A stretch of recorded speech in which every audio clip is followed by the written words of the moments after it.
ያ በከተማ ላይ የሰራነው ስራ ወደ ገጠር ካላመጣ ነው በቀር በከተማ ብቻ ሰርተን ብልጽግና ልናረጋግጥ አንችልም። አብዛኛው የኢትዮጵያ ማህበረሰብ አሁንም ገጠር ውስጥ ስለሚኖር ገጠሩን መቀየር ያስፈልጋልና የተሻገረ ገጠር ከነበረ የኑሮ ዘዬ ከፍ ያለ ገጠር መፍጠር አለብን የሚል ትልም የነበረን።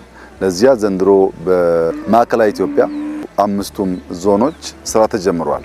በሃላባ፣ በከምባታ፣ በስልጤ፣ በሃዲያ እና በጉራጌ ዞን በአምስቱ አካባቢ እኛ ሳምፕል ቤቶች እንሰራለን። የምንሰራቸው ቤቶች ቀደም ሲል እንዳያችሁት የአንዱ ቤተሰብ ቤት 3 ቤድሩም አለው። በቂ የሚባል ሳሎን ሊቪንግ ሩም አለው። ከጓሮም ከፊትም እርሻዎች አሉ። እንደምታዳምጠው ከብቶች ተለቀው ማሳ ላይ ሳይሆን ልክ እንደሰለጠነው ዓለም የሚመገቡበት ቦታ ተዘጋጅቶላቸዋል። ከብቶችና አርሶ አደሮች እንደከዚህ ቀደሙ አብረው አያድሩም።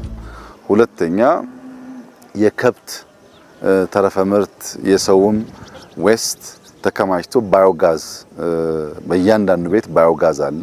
ስለዚህ እናቶች እንጨት አይቆርጡም፣ እንደከዚህ ቀደሙ አይጨስባቸውም። ባዮጋዝ ተጠቅመው ማብሰል ይችላሉ። ሶስተኛ እያንዳንዱ ቤት ሶላር አለው። ሶላር ስላለው ሁሉም ቤት ቴሌቪዥን አለው። ሁሉም ቤት ስልክ ቻርጅ ያደርጋል፣ መብራት አለው። ይሄ ለኛ አርሶ አደሮች በጣም ትልቅ ትርጉም ያለው ነገር ነው።